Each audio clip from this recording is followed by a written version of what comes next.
Hey guys, welcome back to the channel, and today we are going to go over the Kings home opener for the 2023-24 season. So, just in general, this will be just my overall thoughts, just like I have done in the past. I did a few preseason games. Probably going to do a combination of everything that I did before.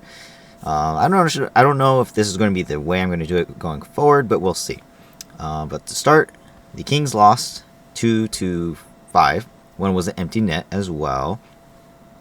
And unfortunately, the Kings didn't look so great. There are situations where, rather circumstances led to us being shorthanded, and I will go over it as this video goes on. But first, I want to say, overall, my thoughts are, it's okay. I expected to lose to the Avalanche. Now, as far as the score, I thought it was close going throughout the game. It was pretty close. We had chances to get into the game, had chances to stay in the game, as well as even take the lead. But unfortunately, the Kings' power play just didn't work out, and that's one of the things that led to our defeat. So, real quick, I just want to point out that my best player of the game was Quinton Byfield. He showed up to work. He has proven me wrong this preseason as well as this first game. It was a great game for him. He hustled. He used his body. He used his stick. I think he took a couple shots on net. He was just all over the ice. He also got a goal. Now, that's not the reason why I'm choosing him as my best player. The goal has nothing to do with it. He was just one of the most hardworking players out there today, and I think he deserves his recognition under my eyes. So, yeah, good job for QB, and hopefully he keeps it up because we need players like him to continue and be consistent. The other thing I want to talk about is basically what happened going into this game. Arvidsson got injured during practice, and therefore we were short-handed, as well as the Kaliev suspension and injuries. So now we are playing with 11 forwards, 6 defensemen, and we cannot have any more cap space for any of our other players. So we were shorthanded this entire game from the get-go. Yeah, unfortunately, that's just the way it is, I guess. I'm not completely sure how that works out because here's all these other teams. They have injuries, and they managed to do the cap perfectly fine, but here we are, and we couldn't do that. So we were shorthanded this game, which sucks because we were going against the Avalanche, which is one of the harder teams in the league, as well as using goaltender Cam Talbot. Now, I think it's a huge mistake that Cam Talbot started this game. He had the worst numbers in the preseason, not just because he had the last game against the Golden Knights, but he just sucks in general. Unfortunately, he's been to many NHL teams, and he isn't consistent, right? So why should we trust him in net for our team when Copley has proven, and we should be loyal to him, that he is the guy? He got us into the playoffs last season, and we didn't even play him once. So it's unfortunate that the Kings think Copley isn't up to the task. I think he is. I think he should have been our starter from day one of preseason. Unfortunately, Kings didn't think that way, and he's the backup. So now I'm not blaming Talbot for the loss, but I think there are moments where Copley could have handled situations better than Talbot did. Honestly, Talbot, like I said in the last review, he's unbalanced. He's sporadic. He doesn't really have good control, and I think that kind of showed up today too. But again, it's not his fault today. The Avalanche are just a really good team, and unfortunately, the Kings defense didn't play good.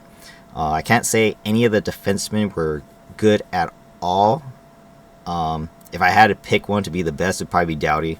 He just played mid-tier, just okay. Like, if I had plus minus wise, he'd be the even strength, but I'm not talking about plus minus. So unfortunately, everyone else kind of went downhill throughout the game, and I think the defense is why we also lost. My overall thought is that the coaching decisions as well as management, so that includes Rob Blake being the GM, Todd McLellan being head coach, I think that's where the problem is. I think they're the ones, for me, they're the ones why we lost. Unfortunately, the decisions for the lineup situations and the who started on the opening night roster, I think that's the biggest mistakes. Spence with second power play unit, it was quarterbacked by Roy this time. This was the first time he's ever done it, ever. Roy isn't a power play guy. He just isn't. He never has been. Sean Dursey, who is now a Coyote, was the quarterback for the second power play unit. Now that he's gone, it was always Spence or Clark. And for some reason, Rob Blake decided, nah, we don't need both of them on opening night. Let's put Bjornfoot on the right side, on the right D, where he has never played before. Yeah, that's great. Put a left shot defenseman who has never played right D onto the opening right roster on the right side. Perfect. Great. And so Roy played power play. He quarterbacked the second power play unit, and it was a bust. Honestly, the second unit looked like absolute trash. Honestly, Kopi's unit's the only one that actually got any good opportunities. But even they didn't score. And that's a little disappointing to see. So they had okay looks, but without Arvidsson, everyone was a left-hand shot. Dubois, Kopitar, Kempe, Deneau even got a time on there. Fiala. They're all left-handed. So it didn't work out. Doughty being the only right-handed guy, it just doesn't work out. Not to mention Doughty's not going to be the shooter. So it's pretty obvious where the shot's going to come from. It just is. And the Kings need to fix that. Whether or not they need to put someone else out there who's right-handed, or, they need to make a call-up, something needs to change. Unfortunately, having all left-handed guys on the power play is not going to work. So that's my thought on the power play there. And like I said, it got good chances, the first unit, but the second unit, it was not good. Honestly, it was just a waste of time, and including one of the goals against came off the end of a power play in which the fourth line, including Blake Lizotte, he came out, and his line mates came out and immediately got scored on, because who comes out after a power play, after killing a power play? It's McKinnon. McKinnon and his line stormed out of the benches and rushed up the ice. So it's now it's first line versus our fourth line, and we got scored on. So that was a horrible decision. I thought that's one of the most ridiculous things to see throughout the entire game, is to have your fourth line against your opponent's first line. And especially after not scoring on the power play. And I don't care if you have to double shift Kopitar. The first line should have came out and defended. So, unfortunately, that's not what happened. And, Avalanche got to go out of it. So, real quick, I just wanted to switch over. I'm just going to let this play as I talk. This is my recording. I went to the game. I was there at the home opener. And this is just... I just sitting in my seat, taking the video. So let's just play in the background for now. And yeah, I thought the Kings, I thought maybe we have a chance. The Avalanche were only leading 1-0 after the first period. I think it was 1-0. Can't remember. So it wasn't like the game was out of reach. And we did make it close at one point. We did get a couple goals before the end of the second, including the second period McFlurry minute, which is amazing. And that's like one of those things that are just like, yes, go get it. Like, use all your energy. Make the fans happy. And honestly, the Kings did that. Kopitar won a face-off, made a flip into the offensive zone, and Quinton Byfield, again, just charged the net. And he did. And he got a lucky bounce, and the puck went in for a goal. That was their second goal, which would be our final goal of the game. Congratulations, of course, to Grundstrom for getting the first goal of the Kings season. And overall, it's not like anyone really, really disastrously played bad. But it's not like anyone played to a top-notch all-star level. Players like Byfield and Kopitar, I thought they definitely felt like they were playing at an elite level. But players like Fiala, who's playing on right now on the screen, Fiala, even Kempe, I always praise Lizotte. Those guys, they didn't play to their usual elite levels, and unfortunately, it showed up. Especially against an Avalanche team where they are bigger, they're faster, and fast is like the key word. Avalanche are a very, very speedy team. They are so fast that they retrieve pucks quite easily. So unfortunately, we fell victim to their speed, and in the end, it cost us. I just realized the video is lagging on my OBS screen, so that's unfortunate. Don't know why that is. There it goes. In any case, so yeah, overall, the forwards really aren't to blame, in my opinion. I mean, they are to blame for not scoring, but so the defense that definitely didn't show up to work today, and like I said, Doughty being the best, and it was just mid-tier level. That just isn't great. But there he is, Alex Lafreniere, made his NHL debut today, number 78 for the Kings, and he got into a fight, probably the best fight I've ever seen a rookie do. He even got a great throw, beautiful throw in to finish the fight, and it was beautiful. Honestly, complete finish. It was recognized as the tough hit. Obviously, it's not a hit, but tough hit of the game for Crypto.com Arena. Definitely would have said tough play of the game. But yeah, he had actually a good debut. He's not going to be one of those guys that score a lot or anything like that, but he definitely showed up, and I thought the fight was well earned. I thought he had a good fight, and he won. So that was excellent. Good momentum boost for us as well. But yeah, overall, the forwards, going back to the forwards again, if I had to choose a few names to be like, a little underwhelming, one comes to mind is Dubois. He looked unbalanced. He didn't look like prepared for this game. He was very unattentive, I should say. He didn't really follow up on plays. He kind of got pushed around, like he got bullied. And unfortunately, to me, it's recognizable. I mean, I think it's also shown that through the playoffs, through the preseason, his faceoffs are atrocious. And I think the coaching staff realized that, and he didn't take a faceoff, Dubois that is, he didn't take a faceoff in the entire first period. In fact, I don't think his faceoffs came until the middle of the second period. And that's just saying something, considering he's supposed to be one of our top centers. So I'm not the only one recognizing it, that his faceoffs are bad. I think the coaching staff realizes that, and they want Doughty and Kopitar, if not them, Lizotte, to take all the faceoffs. So that's something that I noticed. Luckily, though, Byfield did take a few faceoffs, and he won them. So that was good. Again, another thing to add to Byfield's game today, and he played a really good game. So that was really well deserved by Byfield. Going into more detail, again, like I said, Dubois was probably one of the worst forwards of the night. I also have to say, Lizotte didn't exactly play his best, but at the same time, he hardly had any ice time. And when he did come on, you're playing him against like McKinnon, where off a power play or right before we should be like going against their top lines, and it's like, why are you playing Lizotte against your opponent's stronger lines? Now, I think, of course, Lizotte is a good player, and I think he can stand up to these stronger players. But with the speed of McKinnon, the shot of Rantanen, and even Makar and Taves, you can't put Lizotte against them. And unfortunately, that line faltered with him and Grundstrom. Lewis actually moved up to play Arvidsson's spot, and then Lafreniere played with Fiala and Dubois.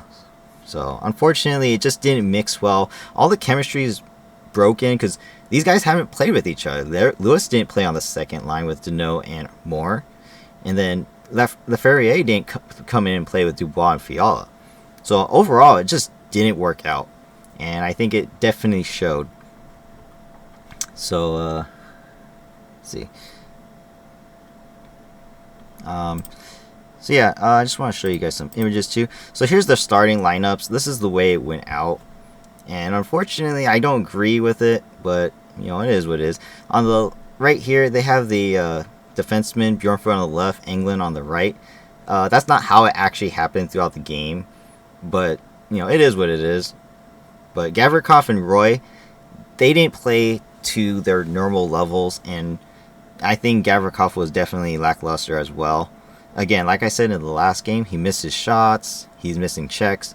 I think here he just didn't show up. Like, he was hardly noticeable. Roy was definitely noticeable because he got more ice time, but at the same time, he didn't really do much to help the team. So I definitely felt like his presence was lacking, and it definitely didn't help the team going forward. So real quick, here are some numbers from the first intermission. This just shows how the game went. So again, like I said before, the Avalanche only got one goal after one period. So the Kings did a really good job as far as holding them off, considering we are shorthanded one forward. Now again, fatigue factor does play a part with the Kings. They always get tired by the third period. I know that. But, for them to be able to hold the Avalanche off to only one goal is pretty impressive, actually. The faceoffs were where I was most impressed.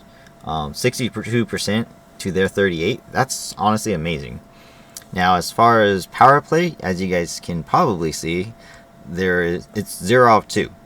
Power play definitely need to be better. Like I said, the second unit was horrible, but it is what it is. As you guys can also see, the Avalanche did a good job defensively. They got some hits in, and they had a lot of blocked shots. So, that's one of those things that I think the Kings definitely need to improve on going forward, is fixing up the power play. Fix it up so we can make more chemistry. We get more, not necessarily opportunities, but trying to get pucks to the net. There's a lot of times where they're just trying to set up the perfect shot to Kempe or Fiala, and it's just not going to work because the teams know that what we're trying to do. So just get guys in front and try to get the greasy ones, in the crease. Just get guys to the front of the net and get the puck to the front of the net, and good things will happen. So unfortunately, that didn't show up today, and this was the result of the first period. And here we also have the face-off percentages after the first period. As you guys can see, Kopitar and Byfield were 100%. I do believe Byfield at this point had only taken one face-off, but obviously Kopitar is going to take majority of the face-offs, and he did a really good job in the face-off dot today. Overall, he was the best face-off man. Deneau 71%, Lizotte 67%. So again, all of our forwards, all of our centers were doing really good work in the face-off dot, but again, Dubois did not take any face-offs because his face-offs suck. So unfortunately, that definitely shows up, and that is what it is. Going into the second intermission now, the Kings, we got a couple goals. We got it within 1, 2-3. Unfortunately, it didn't work out in the end. Obviously, the Avalanche got 2 more goals. 1 even strength, 1 empty net. But it was an overall closer game than everyone expected, I think. Shots on goal, you guys can see it's 30-23 after 2 periods. Face-off percentage kind of evened out more. But again, this time you guys will see that other people took face-offs. Unfortunately, the Avalanche got a power play goal. It was on a penalty taken by Grundstrom. It was a tripping. Totally unnecessary and undisciplined of Grundstrom. And unfortunately, the Avalanche power play is really strong, so they went to work and they got the goal. Again, we got a power play opportunity as well, but we didn't score on it. So that's something that Kings need to keep working on. And then here's the face-off percentages for that period. Kopitar 75, Deneau 55. Lizotte went down to 40. Byfield still 100. At this point, he had 2 face-offs. And again, Dubois takes his first few face-offs, and he has a 40%. So again, he's not winning the face-offs, and that's kind of evened out a little bit more as that period went on. And then the final stats of the game came out to be, as you guys see now on the screen, 5-2 Avalanche. And again, right here, right there, 0 for 5 on the power play. We had so many good opportunities with the first unit, and yet we did not score. Unfortunately, the Avalanche, they avalanched us with, block shots, and they threw their bodies around. They were a bigger team and faster team, and unfortunately, their PK units knew to be aggressive and not let the Kings set up their perfect shot. And again, That's why I don't like the Kings' first unit setting up the perfect shot for Fiala and Kempe, because it's very, very obvious. And unfortunately, the Avalanche definitely try to capitalize on that. But I am happy that we won the faceoffs. Not by much, but we did.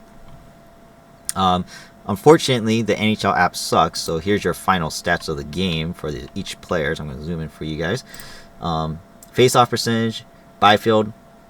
Also, he only took 3 total here, as you guys can see. You can see the face-off won and face-off losses. Danault actually somehow ended up winning the rest of his. I'm not sure if this is 100% accurate, but if it is... Oh, no, sorry, that's Danault. My apologies. That's Danault. So actually, that's really good of Danault. Dubois, not so good. This can't be accurate, because they didn't take that many face-offs. At least I don't think they took that many face-offs. But, okay. No, actually, it is accurate. Yeah, it's accurate, actually. So, yeah. Lewis lost his face-offs. Lizotte also ended up losing his face-offs. He took the fine... Again, Lizotte's face-off percentage is one of those, like, don't look at it with good detail, because he does play the end-of-the-game situations when the Kings are already losing. And, yeah, at that point, it's kind of like, whatever. You know, both teams kind of, like, just, you know, play catch, pretty much. Unfortunately, the Avalanche actually were still trying to score. I thought that was uncool, but, yeah, the Kings really don't care at the end, which is unfortunate, because I wish they would put more heart into it. You know, show that you want to play. Show that you want to keep going. But unfortunately, you know, in the end, you guys can see right here as well, Lizotte hardly played any time. And I think that was a mistake. If anything, I think he should have played more, because Dubois didn't play to his highest potential. He was very lackluster, and it disappointed me. Not to mention him and Fiala got a -2, along with Lewis. Their line definitely was not defensive enough. And Dubois, I think, was one of the worst players of the game. Unfortunately, Grundstrom's to blame for one of the goals against as well. And even though he got a goal, he wasn't, you know, playing at a top-notch level. I would say that even Ferrier played better than him. And even more needs to show up a little bit more. He is unfortunately one of those guys that, like, you need to be able to score here and there on a consistent basis. And even during the preseason, it just wasn't there. And he needs to come into the season and be able to produce. And like I said before, we have a good forward group, but unfortunately, it's not showing up every single game. And I think that's one of the things that, you know, the Kings are lacking. And unfortunately, if we don't fix that problem, we're just going to keep losing games. I know the start of the season is going to be a tough schedule. We have the Hurricanes up next, you know, but you have to play these games hard every day, regardless of the opponent. And I think players like, you know, Grundstrom, players like Dubois, they're not playing consistent, hard-working efforts every single game. They're just not. And the defense needs to get better. Like I said, we don't need Englund. Englund was one of those guys that we signed because he has a big body, but we don't need him. We didn't need him. We had Jersey. They're around the same price, and we got rid of Jersey. So I don't know what the idea was there. Definitely would have been better to keep him. If not, why didn't Spence and Clark play with us? Again, I don't know. Bjornford could easily just play the left D side and have Spence or Clark play the right D, had you not signed Englund. Yeah, it's just weird situations here and there. Again, like I said, today's game, I'm not blaming the players necessarily. I'm blaming the coaching staff. I'm blaming the coaching decisions as well as the management. So Rob Blake and Todd McLellan specifically. But again, that's my opinion. That's my opinion on this game. This is just the first game. I get it. You know, am I being a little too harsh? Maybe. But at the same time, we could have did better. And I think, you know, the decisions leading up for the past week into this game is kind of the reason why we lost. And unfortunately, it really showed. There's just no chemistry, and in the end, we lost. So, but that's all I have today. That's all I have to really say. Just looking at the stats again, I'm just not, you know, I'm not impressed. I'm a little disappointed. in everybody. But I am most impressed with Byfield. He is trying to prove me wrong, and I am happy for that. Honestly, he is very impressive. As the preseason went on, he got better, and going into the regular season with the first game to get a goal, that was amazing. So, good job for Byfield. I hope he keeps it up. But yeah, everyone else needs to work on their game. Hopefully before Saturday, we have a few days off, so hopefully we can fix the lines. Maybe even get a full lineup if we can. I'm not even sure. But anything to help us improve chemistry. Chemistry is like the key word. Going into the Hurricanes game, am I expecting to win? Not necessarily. But I am expecting us to improve from this game. At least make it close. All the way until the end. Now, if we go short-handed and play one whole skater short the entire game again, then I'm going to have huge questions for this, for management, because there's no reason to go super short-handed at all. There just really isn't. And you have to start Copley. He has to start the next game, no matter what.